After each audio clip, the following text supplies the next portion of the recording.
An ultrasound is your first opportunity to meet your baby face-to-face. It can also provide important information about your child's growth and development. But are ultrasounds really safe? And what typically happens during the procedure? I'm Michelle Perez, a perinatal sonographer and owner of First Hello, a company providing mobile 3D and 4D ultrasound services to expecting mothers and their loved ones. And this is Preggie Pals, episode 87. Is that a plus sign? Pink or blue? Hospital or home birth? What type of food should I be eating? I think I just peed myself. I'm pregnant, and I have to exercise. What pregnancy glow? Wait, was that a contraction? Gotta make these pants fit. I've got kinkles. What do you mean there's more than one? You've got the symptoms, and now you've got the support you need for a happy 9 months. This is Preggie Pals, your pregnancy, your way. Welcome to Preggie Pals, broadcasting from the Birth Education Center of San Diego. Preggie Pals is your weekly online on-the-go support group for expecting parents and those hoping to become pregnant. I'm your host, Sunny Galt. Would you like bonus content after each show, great giveaways, and discounts? Then join our Preggie Pals Club, and you can visit our website, preggiepals.com, for more information. Another way for you to stay connected is by downloading our free Preggie Pals app. It's available in the Android and iTunes marketplace, and by subscribing to our monthly newsletter. If you do not live in San Diego, but you would like to be a panelist on our show, you can still participate through our virtual panelist program. You can follow us on Facebook and Twitter for a sneak peek of the questions we'll be exploring during our shows. And if you are on Twitter, use hashtag PreggiePalsVP, which stands for virtual panelist, and submit your comments for a chance to be on our show. And you can also ask our experts questions that way, so you can participate in all of our conversations. We will also select one lucky winner to win a free membership to the Preggie Pals Club. So before we get started with our show, let's meet some of the people here in the studio who are going to be having this lovely conversation with us. And let's start with Annie. Hi, my name is Annie, and I'm going to be starting in 2014, taking over hosting duties from Sunny for Preggie Pals. Yay! So I'm very happy that I could be here today. I'm here with my newborn, Stella, and she is 5 days old. So if you hear little baby coos, that's what that is. I'm 35 years old. During the day, I am a contracted military instructor, and I have two other children, a 16-month-old named Lucy and an 8-year-old named Clara. Okay, you guys know me, but I'll kind of do a brief introduction here. My name is Sunny. I'm the host of the show. I also own New Mommy Media, which produces not only Preggie Pals, but Parent Savers, the Boob Group, and our new show, Twin Talks. And the reason we are launching Twin Talks is because I am pregnant with identical twin girls, and I have two little boys at home. My boys are 3 years old and 18 months, so the girls kind of even the score. We got 2 and then 2 on the way. And then we're done, which is one of the reasons I need to hand this over to Annie. I can't get pregnant again. And then, okay, so let's meet Michelle here in the studio. Michelle is our expert for today's episode. Tell us a little bit about yourself. My name's Michelle Perez. I'm currently a fetal sonographer at UCSD Medical Center, and I also have my business, First Hello. Absolutely. And you're a mom too. And I'm a mom too, definitely. I have a 12-year-old son, very big, 12-year-old, still my baby, and I do plan to have babies soon again. Yeah, and you recently got married. And I recently got married, yes, too. You're still a newlywed. That's soon. So Yeah.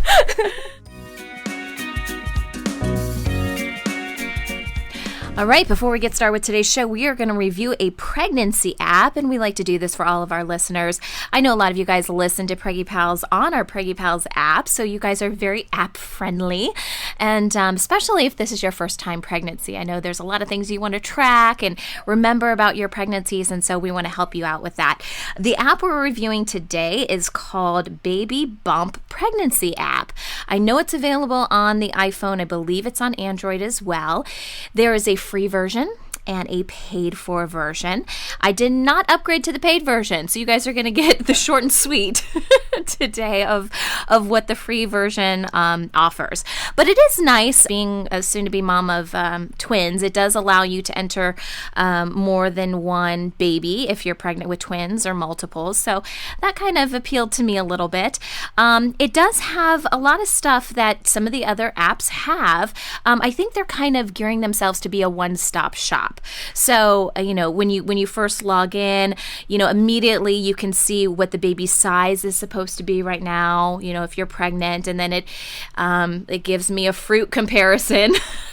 It's a cantaloupe, I guess now is what one of my babies is supposed to be. I work in an environment with guys, and they don't get like weeks and and any of that. But if you said it's as big as a cantaloupe, the baby is as big as a pineapple today. Yeah, so that they understand. There you go. So yeah, it gives you what the baby's weight approximately should be, and kind of like an image of kind of what the baby looks like. Those always crack me up. Also, what your belly kind of might look like, which I don't know. That varies a lot. That's kind of dangerous territory. But it does talk about what's going on within your body, and all this is kind of on the main screen, and then you can kind of scroll around. There's a section you can add your own photos. They do have a forum section, which I thought was helpful. And if you want to upgrade, you can upgrade and do like the kick counter and what's the other big one? Oh, the contraction timer. I know, Michelle, we were talking before the show started, and you said they didn't have all these apps when I was they pregnant. never did. I'm just so surprised to see everything on app form on the iPhone. Right. Do you think you would have used something like this? I would. I think it'll be helpful for me. All of us now mothers, I can see all have iPhones. It's such a very useful tool. And having an app there it's very helpful. it's nice too. It opens right up. I saw Sunny when I was looking on your phone to how many weeks pregnant you are. Which when, with my first, I knew down to like the minute and the second. I conceived 34 weeks ago, and, anybody really wants to know that type of detailed information. Right. But, as you have more children, I would forget all the time what week I was. And people would ask me, and I looked like an idiot. I'm pregnant. Gosh, how did that happen? But, you can open up your iPhone and say, immediately, I'm 34 weeks. I'm in my 34th week today. If the guys that I was working with, the women know. The women that I hang out with, they understand remember. weeks. Yeah. They remember. Like I said, this does have ads in it, so I don't know if you guys are fans of ads. If you guys, I'm sure when you upgrade, they call it Baby Bump Pro, then the ads go away, but it looks like there's some ads in here. So I think overall I give this a thumbs up. What do you guys think? Thumbs up? Yeah? Thumbs up. You recommend it to another thumbs parent? up, definitely. Mm-hmm. Okay, great.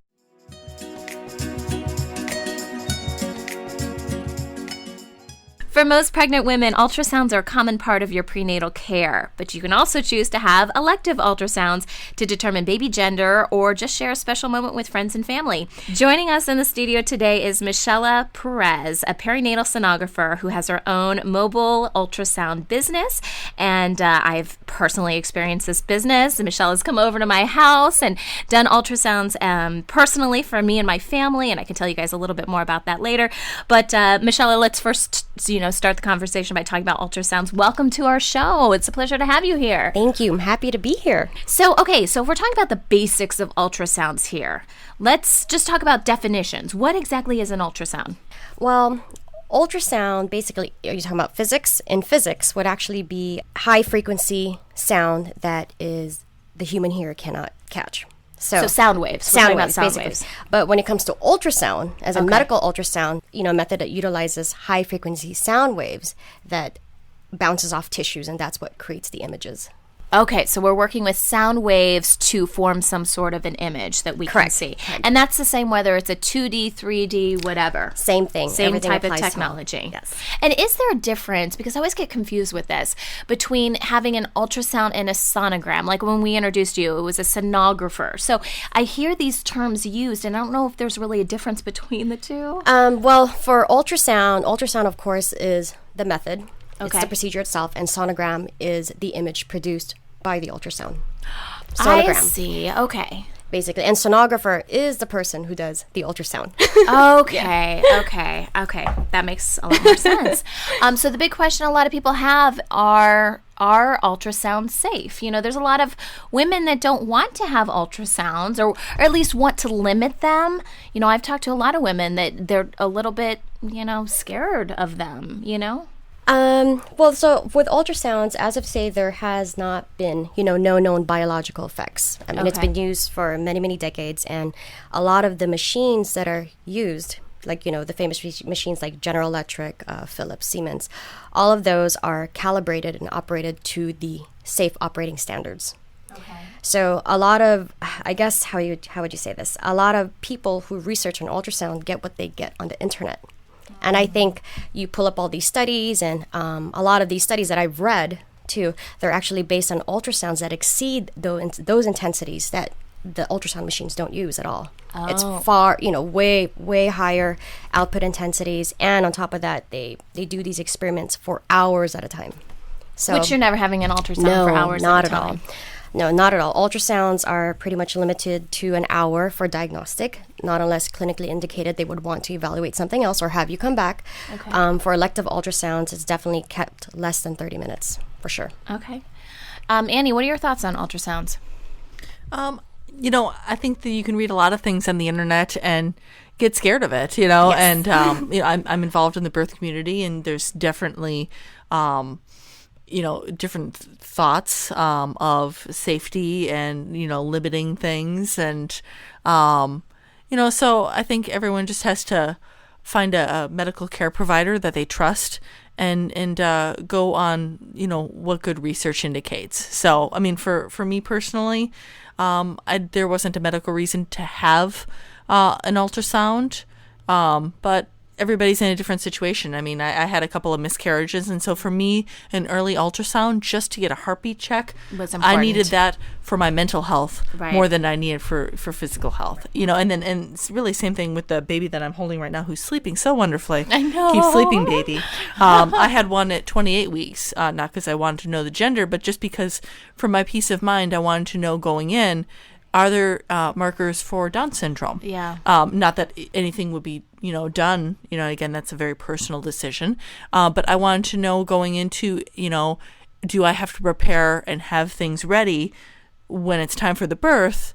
Is my baby being born with special circumstances, sure. Or a special situation with some medical needs that could be indicated by an ultrasound, and so when the bill of health came up clear, again, for my own mental health, I felt it was worth getting that ultrasound, even though, technically, yes, would I have had a very healthy baby without the ultrasound? Sure.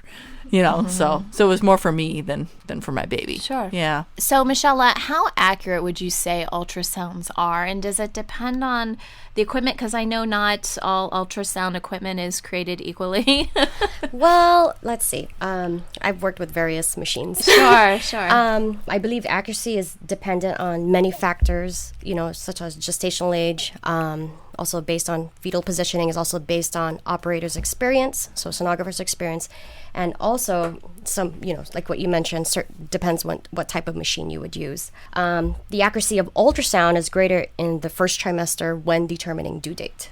Okay. Kind of assist with that. So if there's any ultrasound that's super important, it's probably that first one? Is that what you would say? Okay. It's more, the accuracy is higher in terms of the due date. And also ultrasounds have a higher accuracy in predicting gender after 16 weeks, but even as early as 14 weeks. But then again, you have all these factors. Right, exactly. So I have a question. So the ultrasound machine, now I see a perinatologist, but before we knew that they were twins, I was seeing a regular OB.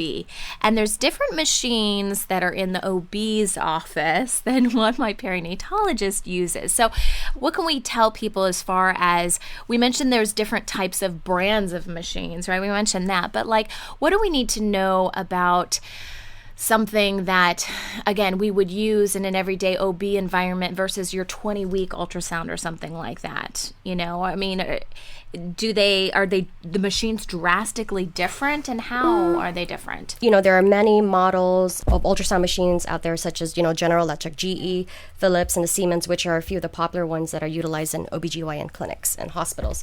All the machines are good, and they share all the same level of accuracy to evaluate a pregnancy, but others may have better features and upgrades. Like, what are some of the upgrades or features? I would say, for example, a lot of the high-risk clinics have a program where you could a package where you could specify just to view the fetal hearts. Okay. Now there's a setting for that like people would set up specific settings just for the fetal hearts. Okay. So for brand new mamas or mamas to be out there who have never had an ultrasound before, who are listening to this, what can we expect during an ultrasound? What typically happens?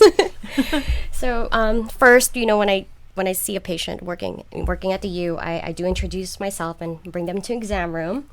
I also try to explain to them the type of ultrasound they're having, whether be it growth or an anatomy scan, tell them how long it is, what to expect. And then I also verify their due date, most importantly. I have them sit on a scanning bed, have them lay down, get very comfortable, prop their pillows, if they want pillows underneath their knees, and then that's when I put the gel on them. Now, why is it important that we are in that kind of reclining position? In late trimester, you want to be slightly elevated up, so you won't lay flat on your back, so you won't be compressing your great vessels. So what happens is, I know since you're pregnant with twins, you would have to lay on your side. Due to the pressure of babies laying on your back, you tend to constrict the blood flow going up to your head. Therefore, it makes you nauseated, dizzy. Oh, so it's really for our comfort. Yes, basically. Yeah. Oh, okay. Interesting. Now, what is the purpose of the gel? So the gel, ultrasound cannot travel through air. So the gel serves as a medium. So when you have the gel with the ultrasound transducer, which is emitting the sound waves, it helps transmit the sound waves to the skin. So that's the reason for it. Does temperature of the gel have anything to do with it? Do you have special gel coolant, let's get as cold as possible? Warmers. Yeah. Well, it's interesting because the last ultrasound I had, it was very warm. Yes. But the ultrasound place where I got my ultrasound, they also, it's not like they just do ultrasounds for babies. They did ultrasounds for prostate. I'm that would be, uncomfortable to have this cold gel there. So but it was the first time that it had warm gel. So we utilize at the U, we do utilize warm bottle warmers. And it's amazing because moms would brace literally as in here's gel, and they're their face would be squinting. I'm like, oh, it's warm. I'm like, yes, it's warm. So yes, most places I know they would provide the warm gel. I could imagine doing other ultrasounds other than babies, and it would be so cold. Okay, so now we kind of know what to expect in an ultrasound, right? So we need to clarify this a little bit. So for low-risk pregnancies, because I'm considered high risk, I get a lot more ultrasounds. But if we're talking about the average pregnancy, how many ultrasounds will a pregnant woman get? For low risk, based on what clinics, the clinic that I work in, we get about 3. For low risk. So 3 means to say the very first one is the first trimester ultrasound, verifying dates, verifying everything's fine. You do a few prenatal testings along with that. Then you come in for second trimester ultrasound, which is the anatomy scan, which is between 18 and 20 weeks. If that clears out well, everything's good, then you don't come back anywhere between, I'd say, 32 to 38 weeks for your growth, and that usually is the final growth scan. I think, and Annie, I don't know if you can chime in on this because I know you've received different prenatal care than me, but it seems like with my singletons, I really only had, it was a little bit different with my last because I had gestational diabetes, so they were doing a lot of the non-stress tests. My first two, I had OB care for my first, and then with my second, I had co-care. But it may be a little bit different too because I had military insurance, and they're cheap. So it's do we have to pay for this? No. So, for my first one, I only got one. I got I got the anatomy scan, which is where we found out baby's gender. For the second one, I had 3 losses in between my first and my second babies. And so that was me begging and pleading and saying, I'm going to be a basket case, unless I can, I can't wait for the Doppler. I need to see this. And so that was the only reason that I got a second ultrasound. It depends. We usually get referrals for the anatomy scan too, but it's a co-care, they have a midwife. And once we clear out with the anatomy scan, they continue their care with the midwife. So it varies. It also depends on insurance, depends on your doctors, what they want. If sometimes they want patients to come to us just for the first trimester to make sure everything that's fine, then they continue the anatomy. Right. But generally, it's usually 3. That's all. Okay, when we come back, we'll discuss the different types of ultrasounds common during pregnancy. Also, what is the difference between a 2D, 3D, and 4D ultrasound? We'll be right back.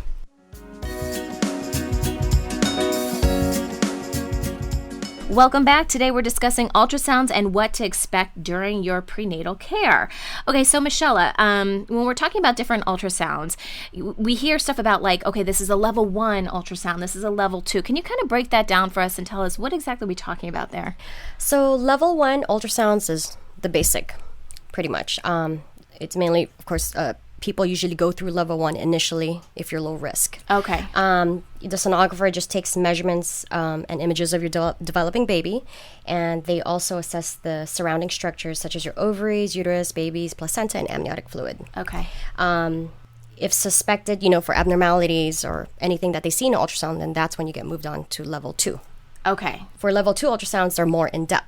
We do everything that level 1 does, but focus more on specific areas such as the heart, the brain, the spine, the limbs. So like your 20 week, is that a level 2? Level 2, you could actually go in as first trimester in level 2 as well. Oh. So when you say level 2, it's the type of specialty that's provided, like the type of doctors that are also there. Okay. So for level 2, you could have a perinatologist, and you could have a radiologist who's a fetal specialist. Okay. So, I mean, all of my ultrasounds now are with a perinatologist. Does that mean all of mine are considered level 2? Because Definitely it's level a 2. perinatologist Yes. that's doing it. Yes. Okay. So it's not just about the type of equipment they're using. It's about who's Who doing does your the care. test, Exactly. what their pay grade is. And with level 2, your the sonographers are also, trained to look at specific things. Okay. So, to look at the heart, to look at the brain, to look at other aspects. So it's Okay. very in-depth. With sonography, it's a specialized field. So we hear a lot about 2D, 3D, and 4D ultrasounds. Okay, so let's break this down a little bit because I think there's a lot of confusion as to what does what.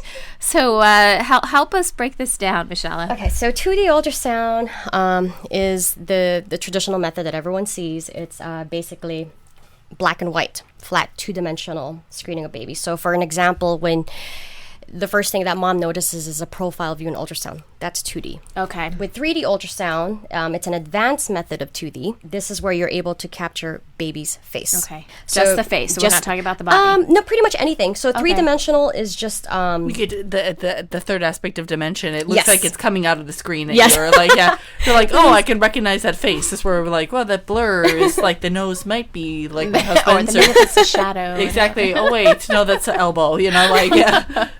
So basically, it's just, it's a software acquisition of 2D. Okay. And that's where you could appreciate, like what you said, baby's face. You could notice certain features like, baby has mom's nose, dad's Yeah. lips, this and that. With 4D ultrasound is actual 3D ultrasound, but moving in real time. So you get to see baby yawn, you get to see baby move, you get to see baby make facial expressions in ultrasound, but it's three-dimensionally, but 4D is 3D in real time. So does that, if you took a video of 3D, would that be 4D then? That's correct. I see. So it's moving images of Yes. the 3D. Okay. So, but if I just had a still image, it would be 3D. Still image, three-dimensionally, 3D. Yes. Okay. So that's the difference then. Yes. Got it. And are there different machines that do, are there just machines out there that just do 2D as opposed to the 3D, 4D?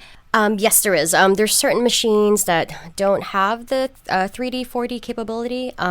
It depends what specialty you're in, but majority of most clinics would have them. Okay. Would there be a reason, like when I hear, people talk about 3D, 4D, it's usually, I want to see what my baby looks like, or perhaps baby gender or something like that. But would there be a medical reason why you'd want to see a 3D, 4D image? Actually, at the UCSD, we do 3D as part of our Oh, you do? yes, for diagnostic purposes. We utilize 3D to, investigate certain spine abnormalities. We also use it to evaluate certain facial abnormalities too, as well as cleft lip palate. We also utilize it to, take a look at the brain.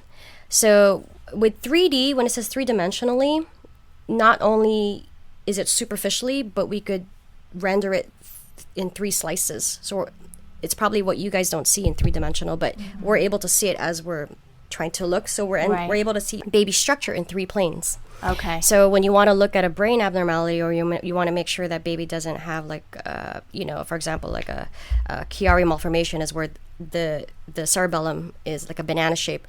We do 3D rendering of that to make sure that, is the actual cleft present or not. So it's used, it's used widely in a lot of clinics who use it for that purpose. Well, I had a question about 2D versus 3D. Now, I mean, on some of the tinfoil hat, websites, talking about, well, there's more power, with the 3D. I mean, is that true, or is there more risk with a 3D, 4D, or because I think the assumption is, oh, well, you're just getting a 3D because you just want to see your baby's face, and and like, well, I mean, obviously it sounds like what you're saying is that there's real good medical reasons that 3D can come in real handy and is a great tool for the medical care provider. Okay. So with the difference between 2D, 3D, is there any extra exposure? There is absolutely none.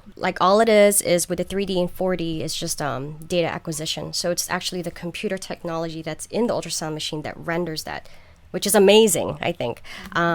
It does not... But it's not like you're transmitting more power into the belly. Not at all. Yeah. Not at all. It's the same exposure as 2D. And I'm glad you mentioned, that's a really great question because a lot of people always ask. And I told them it's just the same output as you have with a 2D. All it is just computer manipulation, no increased intensities, no zapping wave, sound waves, extra sound waves at all. It's completely the same as 2D. So up until this point, we've really been talking about the ultrasounds that you would get, by your OB, more for medical reasons. But I want to shift the focus a little bit because there's another side to this, the elective ultrasounds that we can receive. And a lot of this, and I certainly find no fault in this, I've done this with all of my kids, I do want to know whose nose that baby has before I see them come out of the birth canal.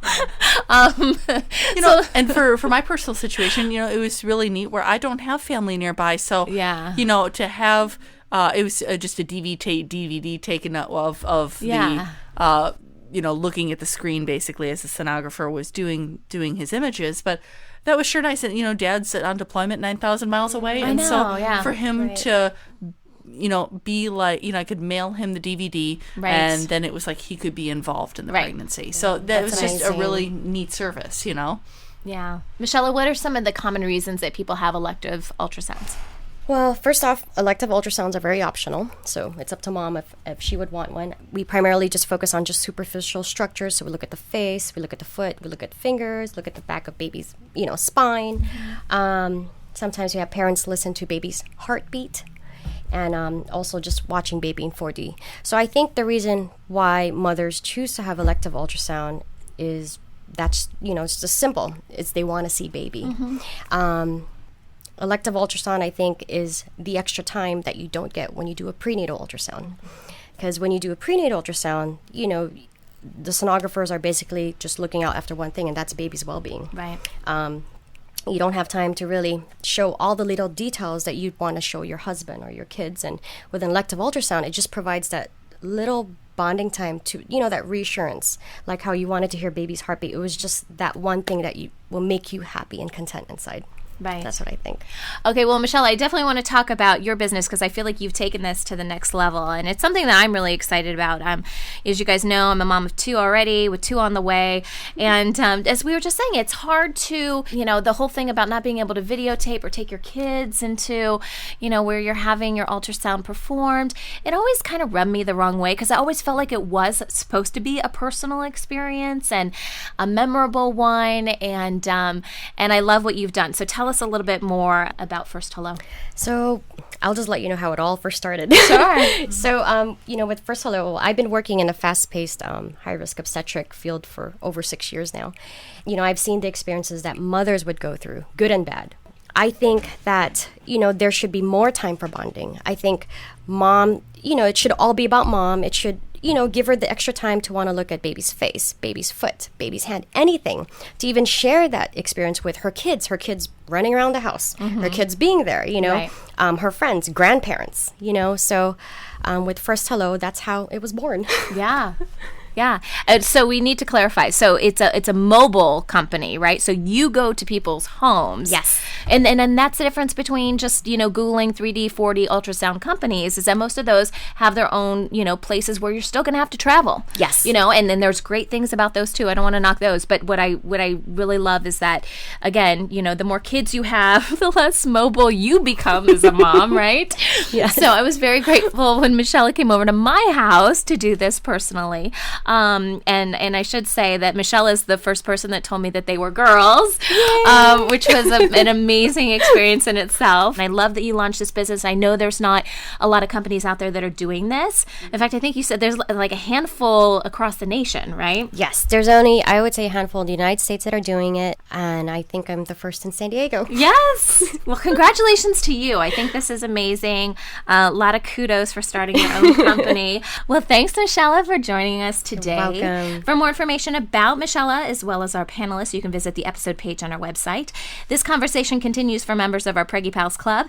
After the show, we'll discuss ways to prepare to have an elective 3D, 4D ultrasound to ensure the best pictures of your baby. For more information about our club, you can visit preggiepals.com.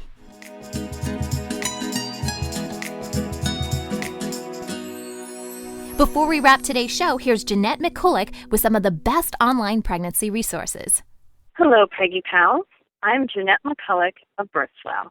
We at Birthwell believe that you, as a mother, will make the right decisions for your pregnancy and birth when you have access to evidence-based information and a strong support system. That's why I am here to share with you new media tools to find the information that's right for you. We would like to think that most of the decisions our healthcare providers make in pregnancy and birth are based on the latest, most accurate research. The reality, though, according to a recent study, is that the guidelines obstetricians use to make decisions about our care are only based in research about a third of the time. Rebecca Decker is a PhD and assistant professor of nursing who is dedicated to finding the highest quality research evidence and turning it into summaries that you can use. Her blog, the aptly named evidencebasedbirth.com, provides everything you need to advocate for your birth. Want to talk to your doctor about continuous fetal monitoring? Print out the short practice bulletin written in the language doctors speak to share and start off the conversation. Want to know more about what the research tells us about the most effective pushing positions? There's a post on that, too, that you can read, plus real-life testimonials from mothers who have tried the positions themselves. You can find Rebecca's blog at evidencebasedbirth.com. You can also join the conversation on her Facebook page. Just follow the link from the blog. Thanks for listening to today's tools for finding the information that's right for you. And be sure to listen to Preggie Pals for more great pregnancy tips in the future. If you have a pregnancy resource you would like to share with our audience, call the Preggie Pals hotline at 619-866-4775, and we'll include your resource in a future episode. That wraps up our show for today. We appreciate you listening to Preggie Pals. Don't forget to check out our sister show, Parent Savers, for parents with newborns, infants, and toddlers, the Boob Group for moms who breastfeed their babies, and Twin Talks for parents of multiples. Next week, we're continuing our series on getting pregnant by discussing common fertility treatments. This is Preggie Pals, your pregnancy your way. This has been a New Mommy Media production. The information and material contained in this episode are presented for educational purposes only. Statements and opinions expressed in this episode are not necessarily those of New Mommy Media and should not be considered facts. While such information and materials are believed to be accurate, it is not intended to replace or substitute for professional medical advice or care, and should not be used for diagnosing or treating healthcare problem or disease or prescribing any medication. If you have questions or concerns regarding your physical or mental health or the health of your baby, please seek assistance from a qualified healthcare provider.